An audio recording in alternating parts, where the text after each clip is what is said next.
समस्त मानव जाति का, समस्त धर्मों का चरम लक्ष्य एक ही है और वो है भगवान से पुनर्मिलन, अथवा दूसरे शब्दों में उस ईश्वरीय स्वरूप की प्राप्ति जो प्रत्येक मनुष्य का प्रकृत स्वभाव है।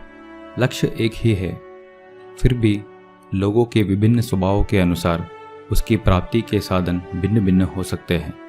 लक्ष्य और उसकी प्राप्ति के साधन, इन दोनों को मिलाकर योग कहा जाता है। योग शब्द संस्कृत के उसी धातु से व्युत्पन्न हुआ है जिससे अंग्रेजी शब्द योग, जिसका अर्थ है जोड़ना, अर्थात अपने को उस परमात्मा से जोड़ना जो हमारा प्रकृत स्वरूप है। इस प्रकार के योग अथवा मिलन के साधन कई हैं, पर उनमें मुख्य हैं कर्म योग, भक्ति योग, राजयोग और ज्ञान योग।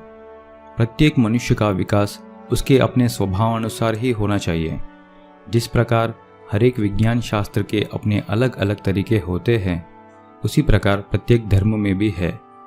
धर्म की चरम लक्ष्य की प्राप्ति के तरीके या साधना को हम योग कहते हैं। विभिन्न प्रकृतियों और स्वभावों के अनुसार योग के भी विभिन्न प्रकार हैं।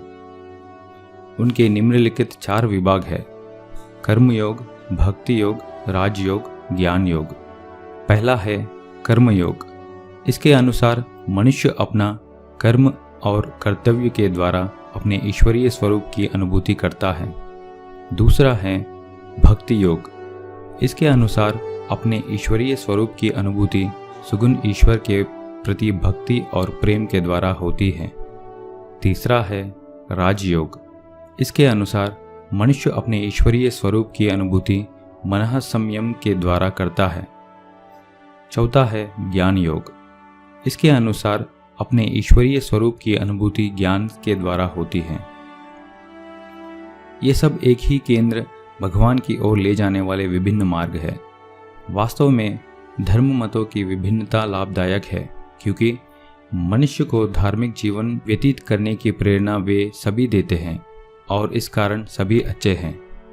जितने ही अधिक संप्रदाय होते हैं, मनुष्य के भगवत भावना को सफलतापूर्वक जागृत करने के उतने ही अधिक सुयोग मिलते हैं।